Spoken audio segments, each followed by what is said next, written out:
बुढ़ापा अभिशाप नहीं, बुढ़ापा बनेगा उत्सव जिंदगी का। अटल वयो अभ्युदय योजना बनाए बुजुर्गों की जिंदगी को आसान, लौटाए उनका खोया हुआ स्वाभिमान।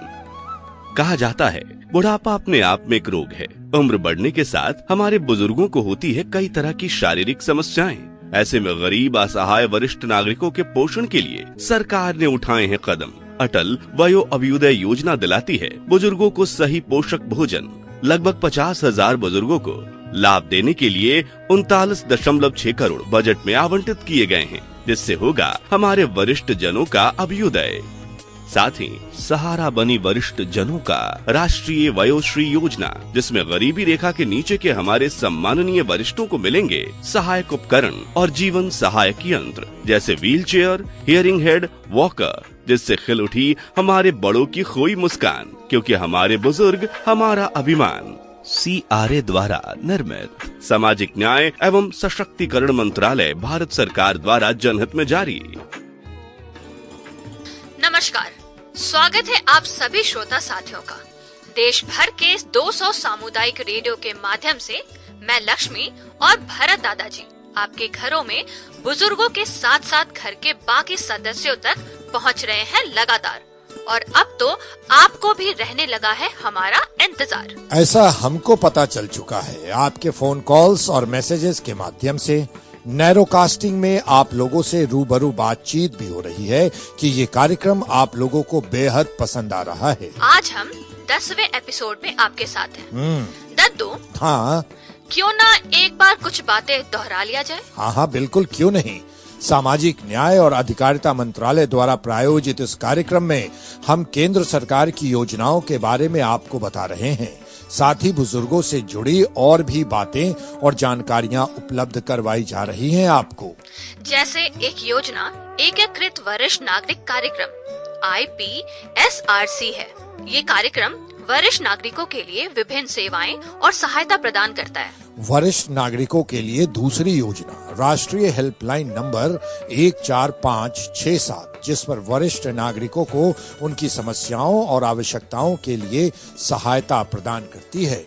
तीसरा कार्यक्रम है जेरियाट्रिक देखभाल कार्यकर्ता प्रशिक्षण। ये प्रशिक्षण देखभालकर्ताओं को वरिष्ठ नागरिकों को देखभाल करने के लिए आवश्यक कौशल और ज्ञान प्रदान करता है। Senior care ageing growth engine चौथी योजना है, जो वरिष्ठ नागरिकों के लिए आर्थिक और सामाजिक सुरक्षा प्रदान करती है।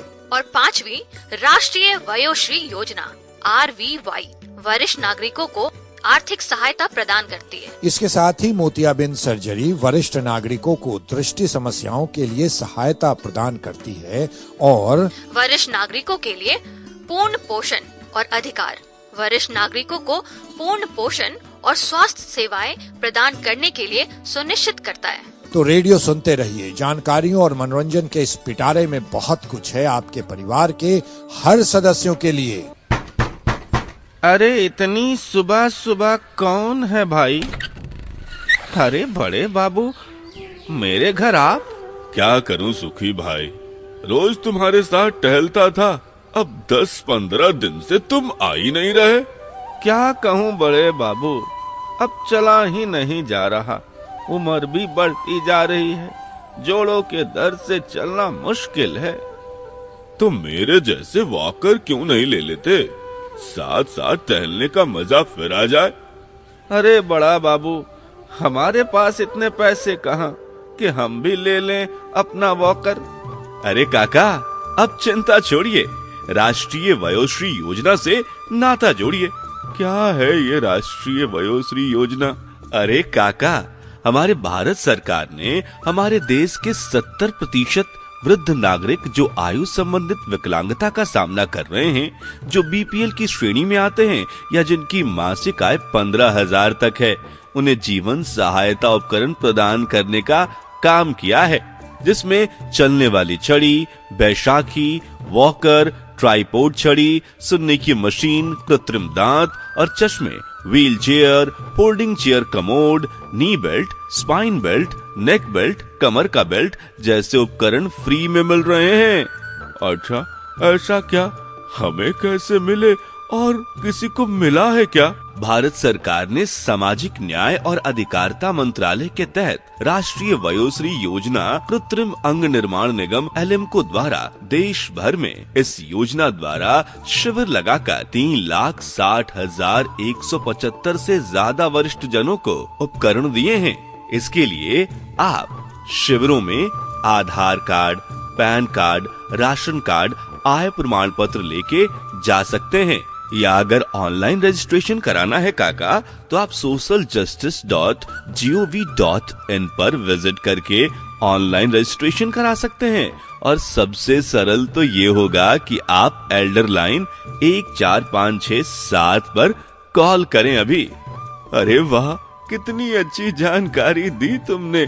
अब मैं भी लूंगा वॉकर और बड़े बाबू के साथ मैं भी सैर पे जाऊंगा। वयोश्री योजना का लाभ उठाएं, वृद्ध जनों का सम्मान उन्हें लौटाएं।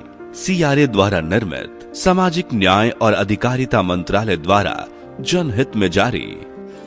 भारत दत्तो, आप कहीं जा रहे हैं क्या? नहीं तो जाइए कहीं। कहाँ जाऊँ? कहीं भी। कहीं भी का मतलब? कहीं भी मतलब कहीं भी। क्या हो गया है तुझे? आप कहीं जा क्यों नहीं रहे हो? अरे कहाँ जाना है मुझे? कहीं तो जाना ही होगा। इस उम्र में अस्पताल ही चला जा सकता हूँ, और कहाँ जाऊँ? तो ठीक है, पहले अस्पताल चलिए, उसके बाद कहीं और। कहीं और? अरे साफ साफ बता, तेरी शैतानी दिमाग में क्या चल रहा है? मैं तो बस इतना कह रही हूँ, बहुत दिनों से आप कहीं गए नहीं हैं, इसलिए कहीं जाइए। कहीं जाइए, कहीं जाइए? अरे मुझे भगाना चाहती है क्या? बिल्कुल भगाना चाहती हूँ। आज क्या हो गया है तुझे? अपने भरत दद्दू को तू घर से भगाना चाहती है? हाँ, आपको भगाने का पूरा मन बना लिया मैंने। अब साफ साफ कह दे, वरना मुझे हार्ट अटैक आ सकता है।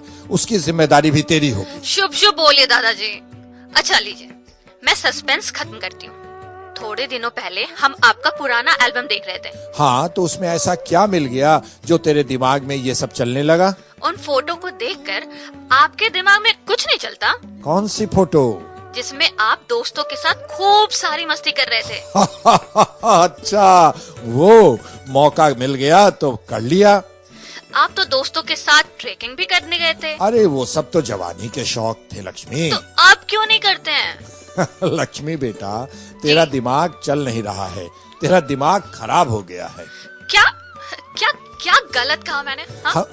हम इस उम्र में पहाड़ चढ़ेंगे, स्काई डाइविंग करूंगा तो सीधा ऊपर ही पहुंच जाऊंगा। मैं थोड़ी बोल रही हूँ कि एडवेंचर करिए, लेकिन ट्रैवलिंग तो करना ही चाहिए। तो ऐसा बोलना, 2 महीने पहले गए थे छोटी बेटी की शादी में। क्या दद्दू, मैं ट्रैवलिंग की बातें कर रही हूँ और आप हैं जो। अच्छा दादाजी, उस दिन पूजा के बाद आप हमें बता रहे थे ना? क्या? ट्रैवलिंग के बारे में? यही कि हमारे जीवन की 4 अवस्थाएं होती हैं। हाँ। बाल अवस्था, गृहस्थ अवस्था, हाँ, वानप्रस्थ, हाँ, और संन्यास। बिल्कुल, हाँ ये तो है। तो क्या हुआ? तो आपने कहा था कि गृहस्थी की जिम्मेदारियां पूरी करने के बाद बाकी उम्र व्यक्ति को तीर्थ यात्रा करते हुए बिताना चाहिए। अरे वो तो हमारे शास्त्रों में ऐसा विधान है। मुझे लगता है बुजुर्गों को ज्यादा से ज्यादा ट्रैवल करने को प्रेरित करने के लिए ही इस तरह का विधान बनाया गया है। वरना क्या पहले के बुजुर्गों को घुटने की तकलीफ नहीं होती थी? क्या उनका बीपी ऊपर नीचे नहीं होता था?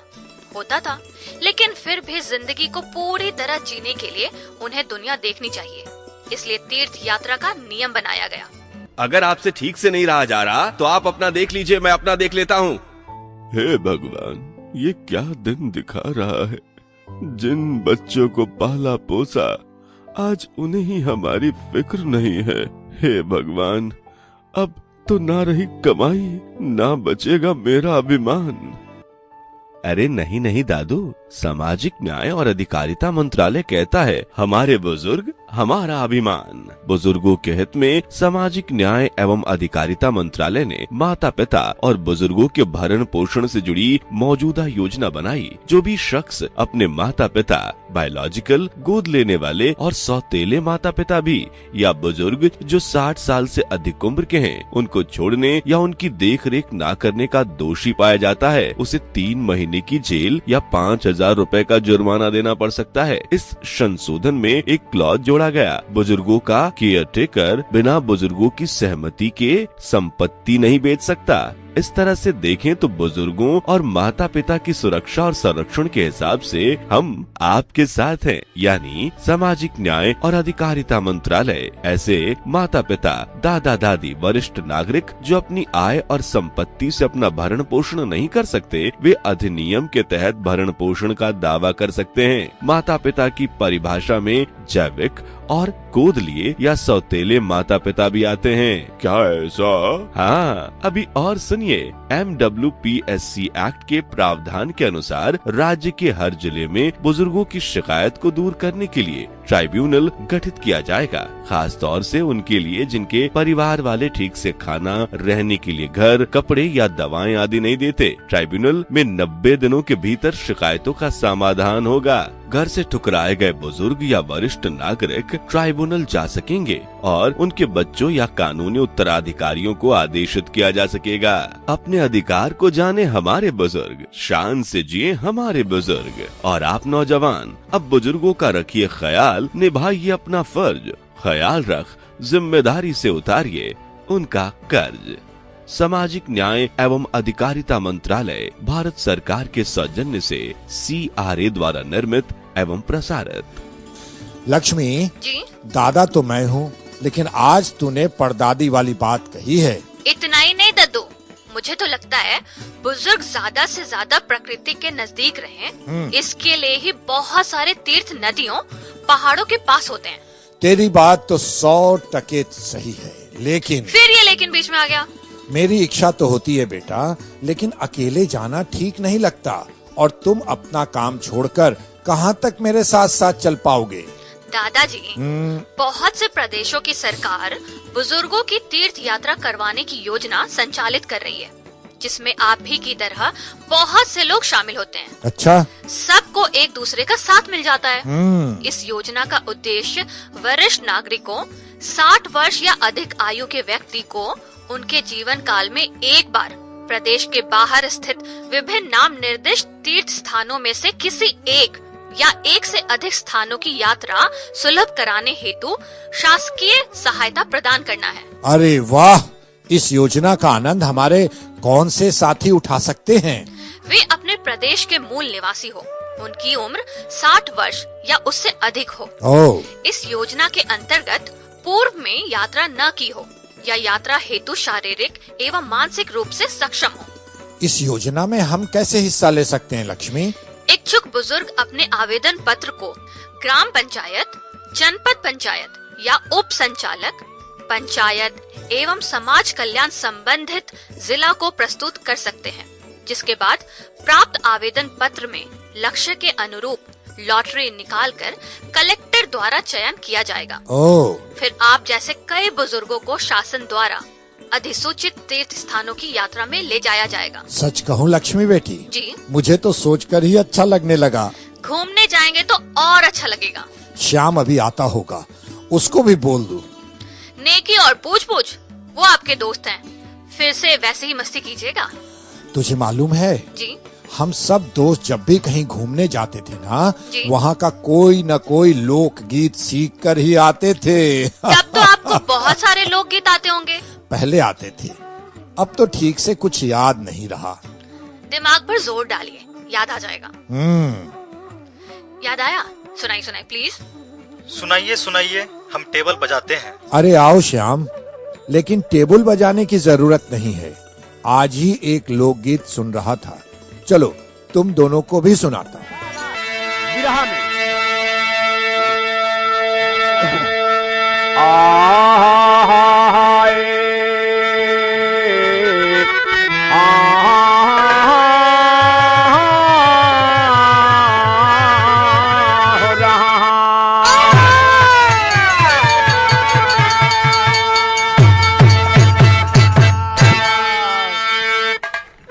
चीर के यशोदा का कन्हैया का मुखार बिन, आंवले को पेड़ को कन्हैया ने चीरा है। चीर दिया पूतना चीरे और चोली को, अरे पकड़ के बकासुर के टंगरी को। गिर गई चक्र से कन्हैया जब उंगली, पट्टी के हेतु द्रौपदी ने चीर,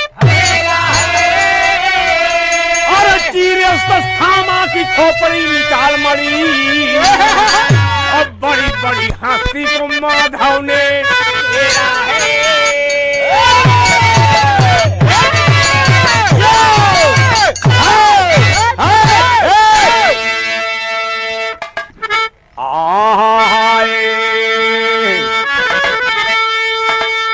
अरे सदा सतवंती सहे मुसीबत, उल्टा नारी करे नसीहत, बड़ी फजीहत होती हो तो सत्य के जीत।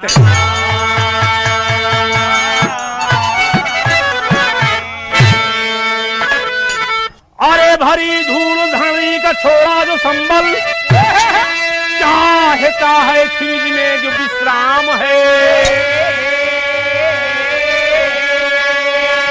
मधुर जल पहुंच करके वारिध में जो पान करने में आता नहीं काम है। पतिता के संगत में परलोक बिगड़े, अरे दुष्ट उसका ही परिणाम है। अरे विजय होती है अंत में सत्य की, राम हित के घराने में माधव धनी।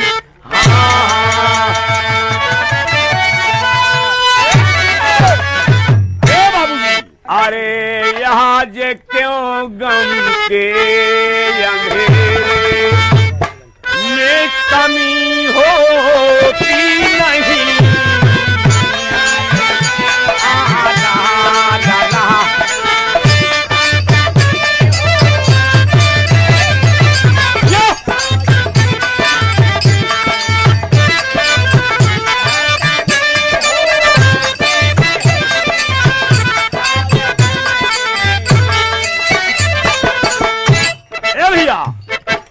आज क्यों गम के अंधेरे में कमी होती नहीं, और दिल जलाने से भवन में, अरे दिल जलाने से भवन में रोशनी होती नहीं।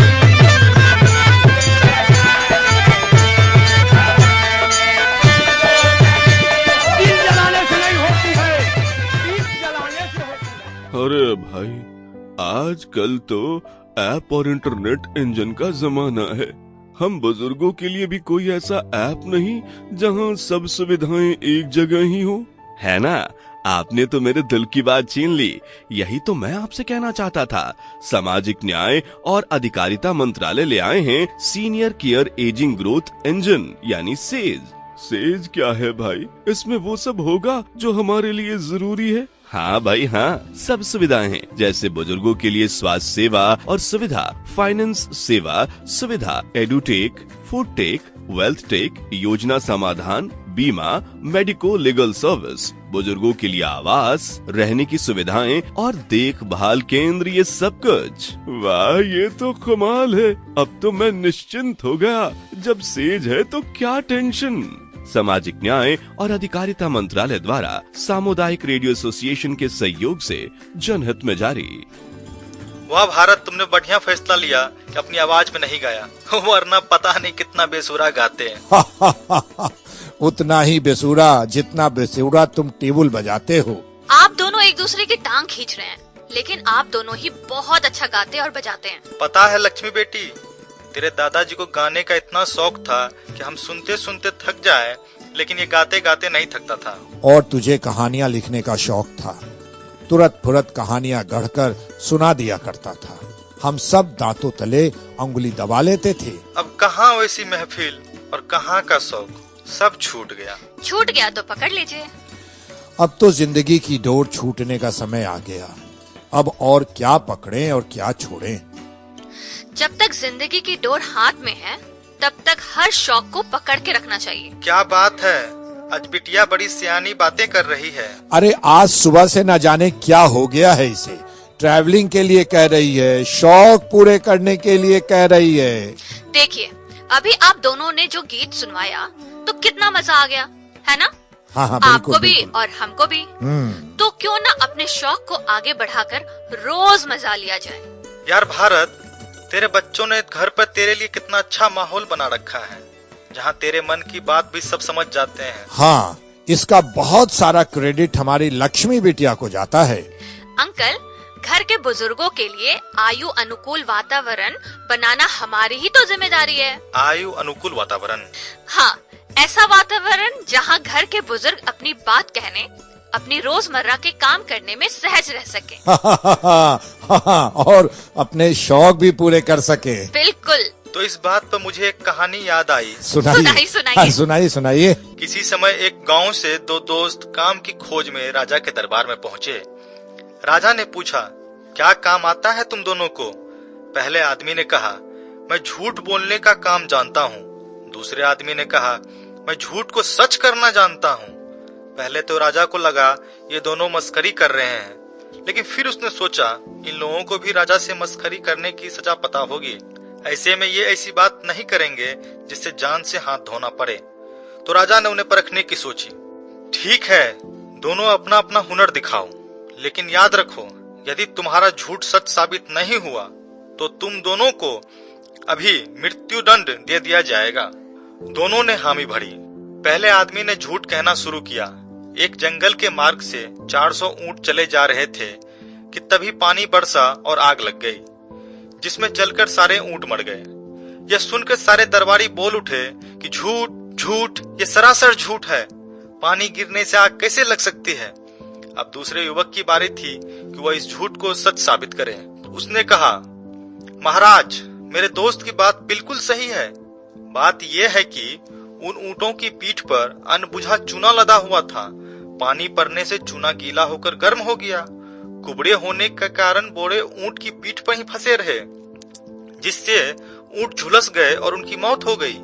राजा के साथ सारे दरबारी भी मान गए कि यह सच है। पहले साथी ने कहा, हुजूर, एक बार ऐसा हुआ कि एक बकरी गांव के बाहर लगे पीपल के पेड़ की सबसे ऊंची टहनी की पत्ती नीचे जमीन पर खड़े खड़े खा रही थी। सब चिल्ला उठे, झूठ झूठ। अब दूसरे दोस्त ने कहा, हुजूर, मेरा दोस्त बिल्कुल सही कह रहा है। पेड़ सूखे कुएं के अंदर उगा था, जिसकी सबसे ऊंची टहनी जमीन की ऊंचाई तक ही थी, जिसे बकरी आसानी से खा रही थी। पहले साथी ने कहा, किसी समय की बात है, बिल्ली का बच्चा म्याऊं म्याऊं करते हुए आकाश मार्ग से कहीं जा रहा था। दूसरे साथी ने कहा, यह सच है। दरअसल उस बच्चे को एक बाज उठाए लिए जा रहा था। फिर पहले साथी ने कहा, मेरे पिताजी की दाढ़ी में एक गौरैया ने अंडे दिए, उसमें से बच्चे निकले और उड़ गए, लेकिन मेरे पिताजी को पता ही नहीं चला। अब तो सारे लोग आश्वस्त थे कि इस बात को सच साबित किया ही नहीं जा सकता, क्योंकि ये तो सरासर झूठ है। अब तो इन दोनों की जान गई। तब दूसरे दोस्त ने कहा, महाराज, ये बिल्कुल सच है। असल में इसके पिताजी की दाढ़ी छाती तक बढ़ गई थी, जिसे नाई ने काटा और अपने दुकान के पीछे कचरे में फेंक दिया, जहां गौरैया ने उस पर अंडे दिए। ये बात पिताजी को पता ही नहीं चली, क्योंकि इसका घर तो नाई के घर से काफी दूर है। अब तो राजा बहुत प्रसन्न हुए। उन्होंने दोनों से कहा, तुम लोगों का यह हुनर बहुत मनोरंजक है। हम तुम्हें अपने दरबार में काम देते हैं। यानी कि कोई भी हुनर बेकार नहीं जाता, कभी न कभी काम जरूर आता है। सुनिए सुनिए सुनिए, हमारे बड़े और बुजुर्ग, खाइए अच्छा, खाइए स्वस्थ भोजन, रहिए फिट, ताकि सेकंड इनिंग हो हिट। That's our Super 6। बात तो सही है, पर हमारे ऐसे बुजुर्गों का क्या जो है आर्थिक रूप से कमजोर, जिनसे है पोषण बड़ी दूर। अरे भाई, भारत सरकार लेकर आई है अटल अभ्युदय योजना का बुजुर्ग पोषण अभियान। अब ना रहेगा कोई भी मजबूर, सबको मिलेगा पोषण भरपूर। कैसे कैसे? वो ऐसे, पोषण अभियान का उद्देश्य बुजुर्गों में पोषण की कमी को दूर करना है, विशेष रूप से ग्रामीण क्षेत्रों में जहां बुजुर्गों का पोषण स्तर निम्न पाया गया। अध्ययन से पता चला कि कम पोषण के कारण बुजुर्गों की रोग प्रतिरोधक क्षमता कम होती है। ऐसे में अभियान का उद्देश्य निर्बल बुजुर्गों को प्रतिदिन एक पौष्टिक भोजन प्रदान करना है, जिससे उनकी जीवन में गुणवत्ता की वृद्धि हो सके। हाँ, और बुजुर्गों के लिए लोकली उपलब्ध फल, सब्जी, हरे पत्तेदार सब्जियां, दालें आदि उपलब्ध कराया जाएगा। साथ ही रोज का भोजन भत्ता 20 रुपए निर्धारित है। इसमें समुदाय आधारित संगठनों जैसे कि गांव की बुजुर्गों के स्वयं सहायता समूह, NRLM के तहत संगठित स्वयं सहायता समूहों, आंगनबाड़ी केंद्रों और गांव में कार्यरत गैर सरकारी संगठनों के सहयोग भी लिए जाएंगे। तो हो गया ना सबके फिट और बुढ़ापे के हेड बनाने का इंतजाम। तो बढ़ेगा हमारे बड़ों का स्वास्थ्य और उनका सम्मान, क्योंकि हमारे बुजुर्ग हमारा अभिमान। सामुदायिक रेडियो स्टेशन संगठन के सहयोग से सामाजिक न्याय और अधिकारिता मंत्रालय द्वारा जनहित में जारी। बताओ कैसी लगी कहानी? कहानी तो कहानी के तौर पर अच्छी लगी, लेकिन ये झूठ बोलना हुनर है, ये बात अच्छी नहीं लगी। ये तो बस एक मनोरंजक सा उदाहरण था लक्ष्मी। मेरा ये कहानी सुनने का उद्देश्य सिर्फ इतना था कि अपने अंदर छिपे किसी भी हुनर को पहचान कर उसको सही जगह उपयोग किया जा सके। हाँ, तब ठीक है। और जिंदगी भर पढ़ाई, नौकरी, घर परिवार आदि में फंसे रहने के बाद 60-65 साल की उम्र में जब इंसान थोड़ा फ्री होता है, तब भी अपने अंदर की कला, दबी हुई इच्छा को पूरा करने का उसको भरपूर समय मिल सकता है। हाँ लक्ष्मी, परसों ही रामू की माँ को अपने आंगन में बैठकर एक दिलचस्प काम करते देखा मैंने। दिलचस्प काम? वो क्या है? वो घर के सूखे फूलों से धूप बत्ती बना रही थी। मेरे पूछने पर उन्होंने बहुत ही अच्छी बात कही। क्या कहा उन्होंने दादाजी? उन्होंने कहा कि लोग हम बुजुर्गों को भी सूखे फूलों की तरह समझते हैं, जिनकी एक समय के बाद कोई अहमियत नहीं होती। ये हम बुजुर्गों का कर्तव्य है कि हम भी खुद को अप टू डेट रखते हुए किसी न किसी रूप में एडवांस होते जाएं। कौन सुनता है उनकी, जो सालों से हमारी सुनते आए हैं, हमारे लिए मेहनत करते आए हैं। आज जीवन की वृद्ध अवस्था में हमारे बड़ों की सुनने वाला कोई नहीं है। ना किसी के पास वक्त है कि वो उनके छोटे मोटे काम भी करें। साथ ही कई बुजुर्गों को जीवन के इस शीतकाल में घर से निकालना और अपमान का सामना करना पड़ता है। ऐसे में बुजुर्गों की कौन सुनेगा? हेलो, हम सुनेंगे, क्योंकि हम हैं एल्डर लाइन। जी हाँ, एल्डर लाइन। मैं हूँ एक टोल फ्री नंबर 14567। सुबह 8 बजे से रात्रि 8 बजे तक मैं आप वृद्ध जनों की सुनूंगा। एल्डर लाइन का दृष्टिकोण वरिष्ठ नागरिकों से जुड़ना, उन्हें विनम्रता के साथ सेवा प्रदान करना है। एल्डर लाइन वृद्ध जनों की शिकायतों को सुलझाता है, जरूरी जानकारी देता है। साथ ही एल्डर लाइन बुजुर्गों के पास जाके उनकी स्थिति भी जानता है और बुजुर्गों के कार्य सामूहिक रूप से निपटाता है। तो अब ये ना कहें कौन सुनेगा बुजुर्गों की। अगर समस्या हो तो एल्डर लाइन 14567 पर अभी कॉल करें और साथ सहयोग पाएं, वो भी सम्मान के साथ। तो आज ही आप अपने स्पीड डायल में 14567 को सेव करें। कोई समस्या तुरंत डायल करें। हमारे बुजुर्ग हमारा अभिमान। CRA द्वारा निर्मित और सामाजिक न्याय और अधिकारिता मंत्रालय के द्वारा जनहित में जारी। समझ गया लक्ष्मी बेटा।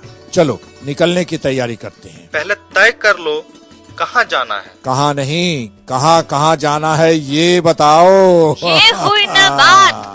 तो इसी बात के साथ अब श्रोताओं से इस अंक में हम अनुमति चाहेंगे। सुनते रहिए आपका अपना कम्युनिटी रेडियो और इंतजार कीजिए हमारे अगली बार आने का। तब तक स्वस्थ रहिए, ऊर्जावान बने रहिए और अपने शौक इच्छाएं पूरी करते रहिए। नमस्कार। बुढ़ापा अभिशाप नहीं, बुढ़ापा बनेगा उत्सव जिंदगी का। अटल वयो अभ्युदय योजना बनाए बुजुर्गों की जिंदगी को आसान, लौटाए उनका खोया हुआ स्वाभिमान। कहा जाता है बुढ़ापा अपने आप में एक रोग है। उम्र बढ़ने के साथ हमारे बुजुर्गों को होती है कई तरह की शारीरिक समस्याएं। ऐसे में गरीब असहाय वरिष्ठ नागरिकों के पोषण के लिए सरकार ने उठाए हैं कदम। अटल वयो अभ्युदय योजना दिलाती है बुजुर्गों को सही पोषक भोजन। लगभग 50,000 बुजुर्गों को लाभ देने के लिए 39.6 करोड़ बजट में आवंटित किए गए हैं, जिससे होगा हमारे वरिष्ठ जनों का अभ्युदय। साथ ही सहारा बनी वरिष्ठ जनों का राष्ट्रीय वयोश्री योजना, जिसमें गरीबी रेखा के नीचे के हमारे सम्माननीय वरिष्ठों को मिलेंगे सहायक उपकरण और जीवन सहायक यंत्र जैसे व्हीलचेयर, हियरिंग हेड, वॉकर, जिससे खिल उठी हमारे बड़ों की खोई मुस्कान, क्योंकि हमारे बुजुर्ग हमारा अभिमान। CRA द्वारा निर्मित। सामाजिक न्याय एवं सशक्तिकरण मंत्रालय, भारत सरकार द्वारा जनहित में जारी।